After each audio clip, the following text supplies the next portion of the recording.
I apologized profusely. It appears that my subordinate failed to make the necessary preparations. Hey, move quickly and speak in French. You think you can manage some basic French? Please get started on it.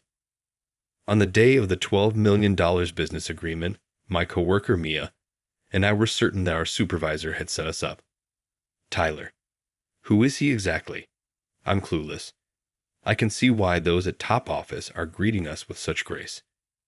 I made the decision to do anything in order to exact revenge on Director Tyler.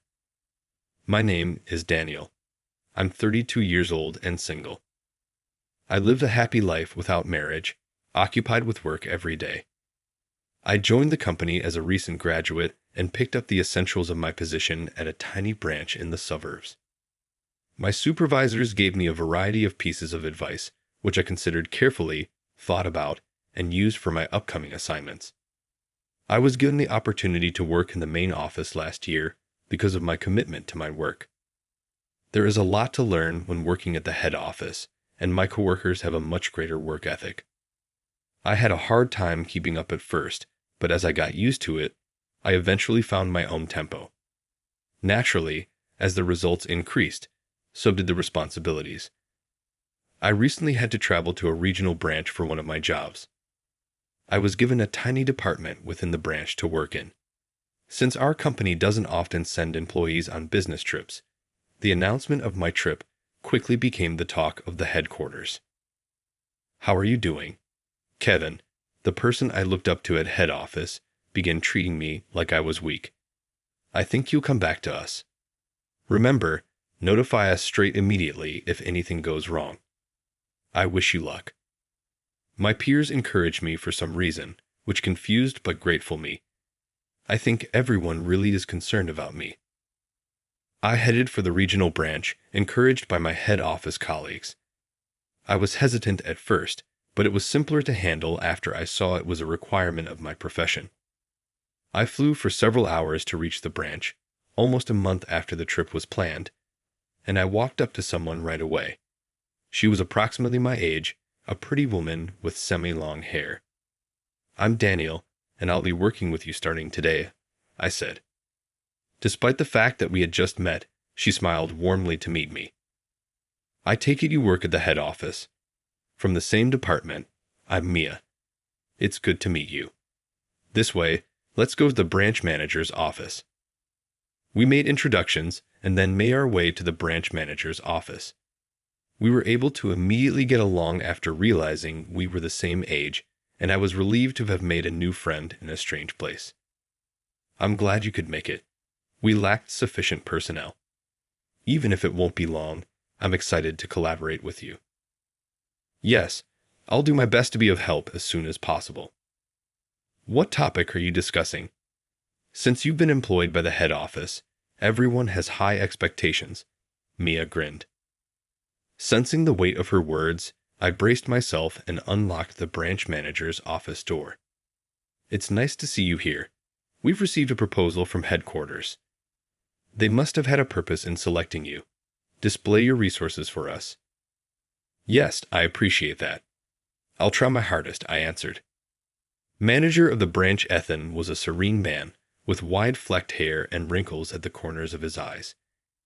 Ethan's remarks gave me a renewed sense of resolve. Ethan's support made me excited about the upcoming work trip. After working at the branch for a few months, I had grown accustomed to my job. But I lately encountered a problem. In contrast to my excitement, Mia appeared a little downtrodden. The department had a stiflingly dark atmosphere. Mia, are you worn out? Do you get enough sleep? I inquired. She smiled at me, a little concerned. I guess I still have a long way to go if Daniel is starting to worry about me. I have to behave like the senior I am, since I should be. Mia, you seem pale, even though you're doing enough already. Are you all right? I have not had enough sleep lately due to my busy schedule. I apologize for causing you concern. Could it be because of Tyler? Mia winced at the mention of his name. There appears to be some substance to it. The director of our department is Tyler. Despite being a few years younger than us, He seems to have family members who are executives at the main office, and he is acquiring experience in the branch as an executive. Tyler is also connected to the unfavorable environment in the department.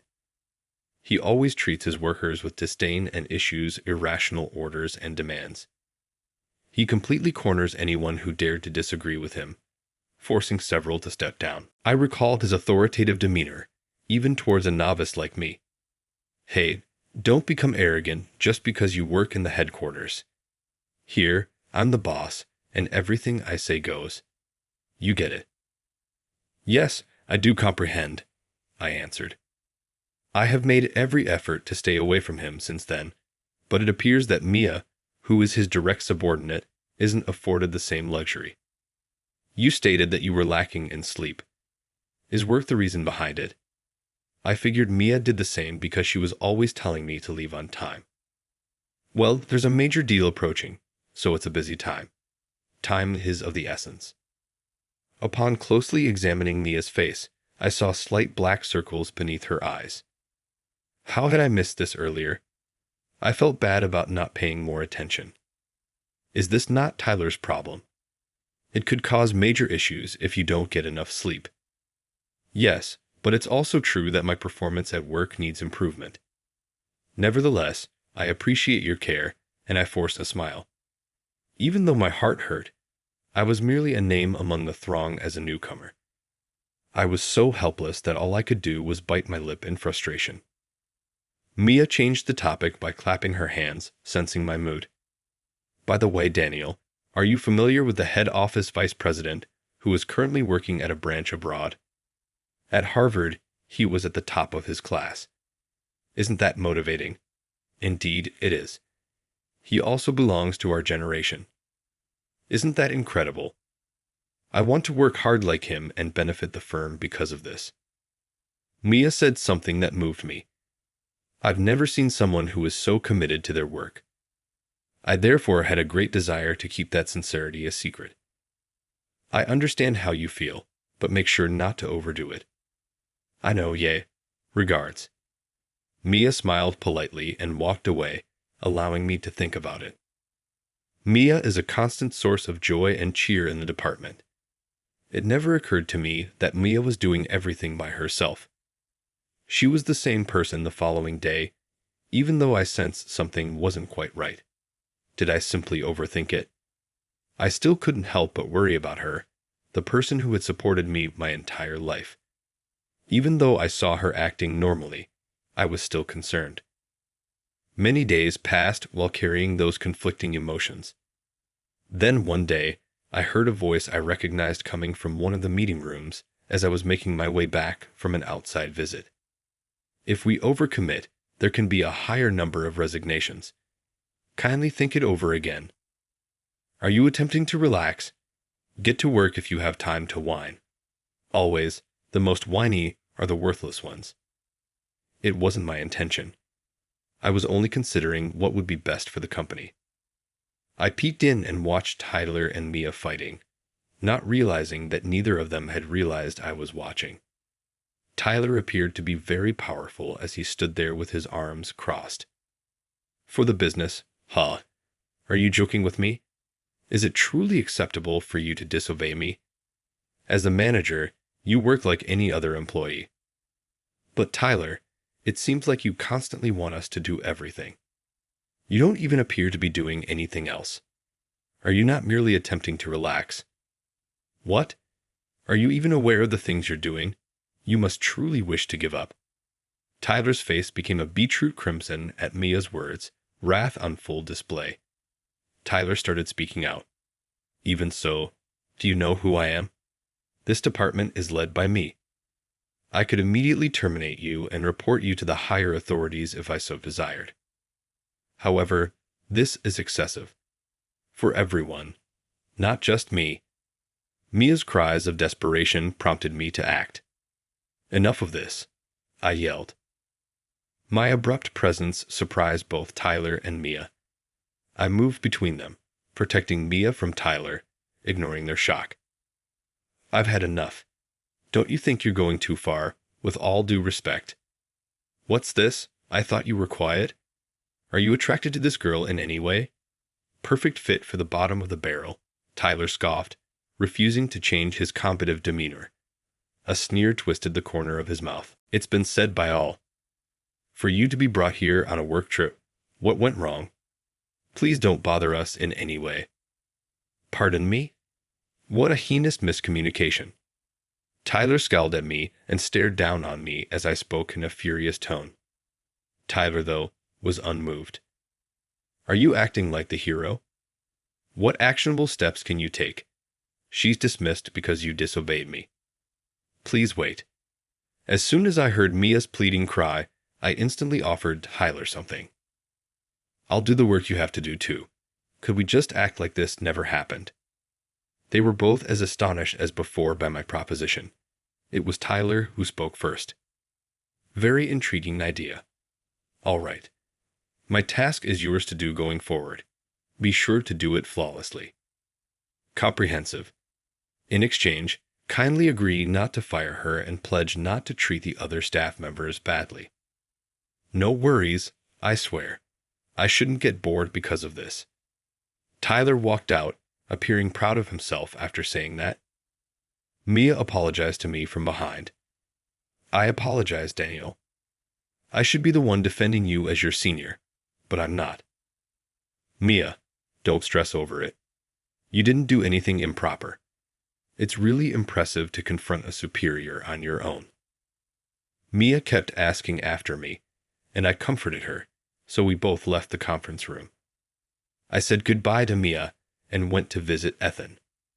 Ethan, concerning Tyler, I apologize. You two appear to have been afflicted. Since I arrived, I have described the problem. Ethan sighed heavily and gave me an explanation of the circumstances. It appears that Tyler's bad behavior was already known to Ethan. Since he was a prominent executive's kid, Ethan couldn't ignore him. The corporation is facing a significant problem with this. For now, let me handle it. Despite Ethan's perplexed expression, I departed from the branch manager's office. As promised, Tyler came to see me several times a day starting the following day, yelling insults and griping. He was still not showing any signs of working. Though I thought it was at least fortunate that he wasn't bothering the other staff members, I was worried that I wouldn't be able to lessen the workload for them. That relief, though, was fleeting, and I quickly regretted my ignorance. Tyler, the report is ready, so I'll leave it here for you, I said. I took the documents to Tyler, and he gave me a terrible look. Aha. How long does it take you to complete something so easy? You truly are sluggish. Tyler reprimanded me in front of the other staff members for quite some time. Tyler's taunts always made me feel down, day in, day out. One day, at one of these days, Mia came to me. She grinned and said, I've been selected as a project member and entrusted with a major business negotiation. Tyler yelled out to me at the same moment, saying, You will support Mia in leading the negotiation. Did you understand, Jess? With excitement, I understand. I said, basking in the satisfaction of being able to collaborate with Mia. It appears that Mia put me forward for the support role. Tyler appeared very upbeat about the negotiation. This deal is significant and vital to our business. Try your hardest. Comprehensive. Thank you, I answered, perplexed by Tyler's support. When Tyler realized I was part of the negotiation, he became quiet. Was the bargaining process really that crucial? Tyler could have hampered the project by assigning me more work, given his personality. Tyler surprised me by offering to lighten my workload so I could concentrate on the project. I chose to ignore Tyler's behavior and focused on the impending negotiation. My optimism would soon prove to be misguided. I was looking for Mia to talk about work that day. I made the decision to veer off course and go to Mia in the conference room. But not even inside, I saw the most amazing thing. Mia was being harassed by Tyler much like that day. Tyler, at this rate, everyone will collapse. Cease talking. Refrain from responding. What I do is none of your business. I was furious because Tyler's demeanor hadn't altered. Had I been wasting my time on a person who betrays people and breaks their word? My patience, which had been steadily increasing, had run out. I walked between them, my fists quivering as I tried to control myself. Haven't we agreed otherwise? What? Are you also present? I have to assign this work to others if you are unable to complete it. But this woman never stops picking faults. I was naive to believe that a man such as him would honor his word. Since I was the target, I felt like hitting myself for mistakenly thinking that others were safe. This is what happened the instant I cut back on my workload. The source of the issue remained unchanged. Enough, please. Could you try working for a bit? What? With your arrogant and pompous speech, who do you think you are? Be ahead of me if you don't like it. However, you couldn't possibly do that as a bottom dweller, could you? Why do you losers not console one another? Tyler chastised us and then walked out, looking pleased. Mia apologized to me again, with tears in her eyes. Daniel, I'm really sorry for making you feel bad. Actually, were things not changed? Yes, because of you they were. Things had significantly improved, but after I approached you for assistance, Tyler began disparaging other staff members once more, and one of my coworkers is even thinking about leaving. When I realized the situation was worse than I had expected, my rage increased at the thought that it had resulted in resignations. After that, the strain on our peers grew, and the scene happened today as a result of my colleague pushing back from being overworked. That's what transpired then. I apologize, Daniel, for not noticing. You're not to blame. Mia feigned a smile, clearly forced. She had noticeable black circles under her eyes, and her normally tied hair was unkempt, maybe from neglect. Everything is okay. Mia, I'll make sure he pays for this. I'll need your assistance. Thus, I started preparing for something else in addition to the negotiation. The day of the negotiation finally arrived the following week. Mia, my fellow supervisor, and I made our way to the conference room. Daniel, thank you for your help. No, Mia, it's all because of your diligence. Let's give the negotiation our best effort. We then proceeded to the conference room where the discussion was scheduled to occur. But we were shocked when we found out who the counterparts were. Since over half of them were foreigners, it was only natural that they spoke French to each other. It was unclear at the time if French would be the primary language of communication. The fact that the equivalents would be foreigners was not disclosed in the advance papers, but Ethan and the other staff members did not appear to be at all alarmed, indicating that everyone on the team but ourselves knew this.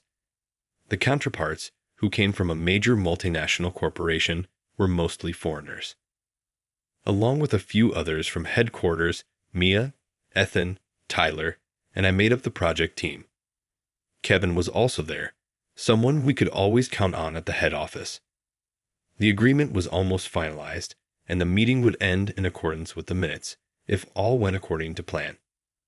We had not spared any effort in getting ready, putting in endless hours to make sure everything was in functioning order and to avoid upsetting our rivals.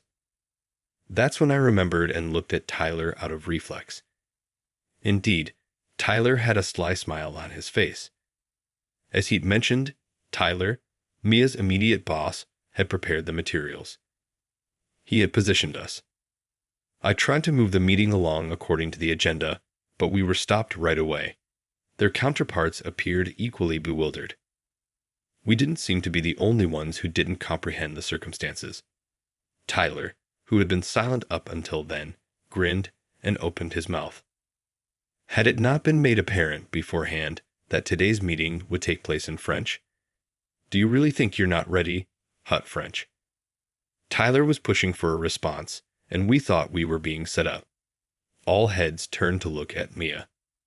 No. Sitting next to me, sweating and on the edge of tears, was Mia.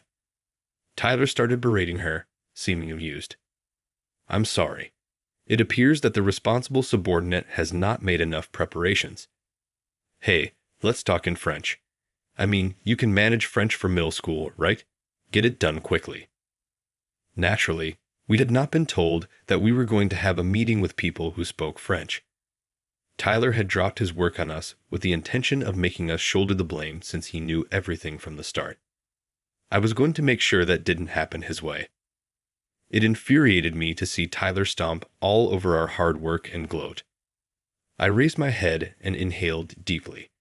I spoke in perfect French to begin my presentation. The foreign counterparts listened intently and relaxedly, as if they understood. Everyone around me, Tyler included, looked genuinely surprised. I ignored them and concentrated on the presentation at hand. I didn't need to translate at all, because I knew the negotiations topic by heart. It appears that this number is causing some alarm. Is it possible for us to modify? Yes, it would involve an alternative, but it seems manageable. Comprehensive. I'll try to haggle a little bit more over the price. We were almost done, so I spoke to Tyler in French. Unable to understand French, Tyler stammered over his statements, so I talked to him calmly. Were you not aware of this? I believed that even a middle school student could grasp the basic French I used. Tyler's cheeks lit up bright red at the sound of my words. Around us, there were chuckles at Tyler's expense. Tyler lowered his head and fell silent, so I turned back to our rivals, and we successfully completed the deal. The negotiation was finished. You alone are to blame, Daniel. It's encouraging to know that, despite my concerns, you seem to be doing well here as well. It has been some time. Not at all. It was all thanks to Mia's good preparation. Mia and Tyler, along with the rest of the branch office, were clearly taken aback to see me interacting politely with the headquarters staff. Then I heard Mia and Ethan conversing. Who exactly is he? I'm not sure. Why someone from headquarters is receiving him with such dignity is beyond me. As I noticed their perplexity, I went up to them. It was thanks to you that we could secure the contract. That is untrue. Daniel, I just performed my job, and I've given you a lot of difficulty. Perhaps because of the large number of headquarters personnel gathered around us. Mia's courteous tone came as a surprise. I carried on talking without thinking. No, Mia deserves all the credit. Even those at headquarters were complimenting you.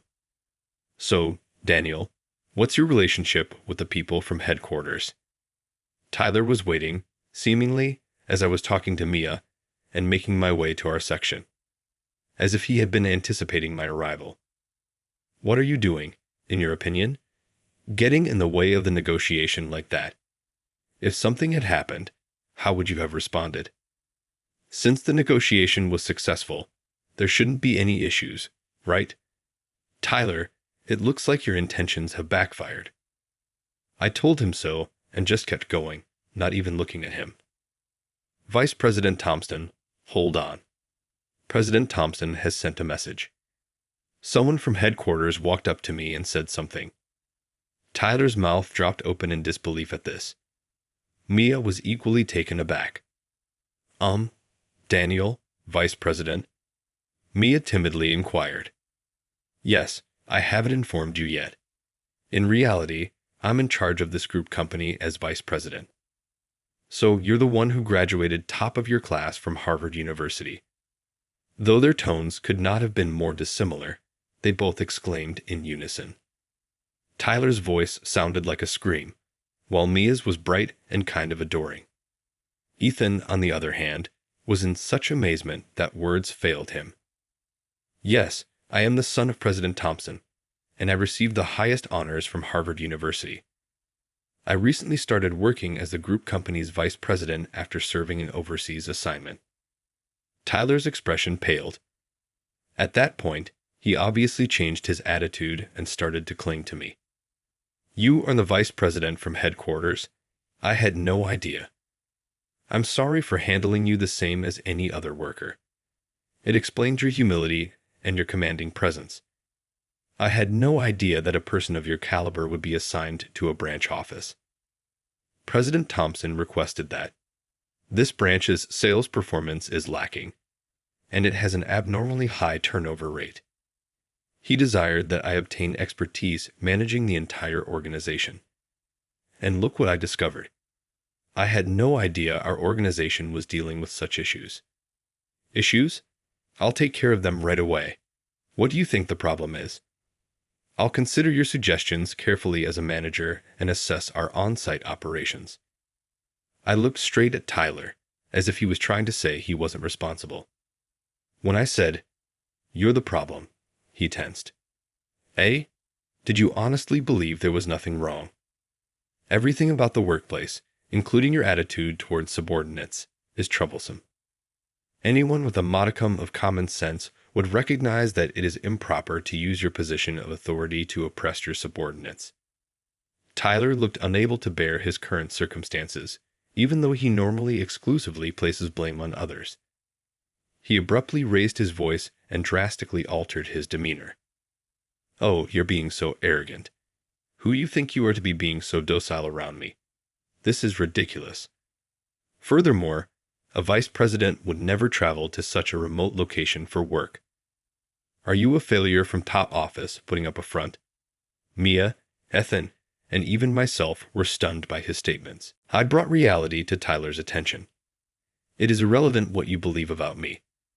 It is true that I am the vice president. You seem to enjoy labeling people, but that's only because I've allowed you to think that way.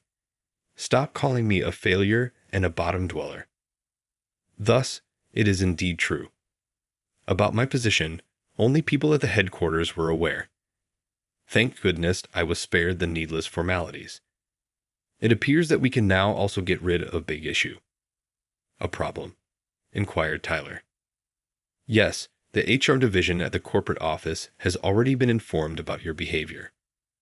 We've gotten comprehensive information about the damages with the assistance of Mia and other staff members. Discipline of some kind will be implemented shortly." At what I said, Tyler fell to his knees. "Please hold on.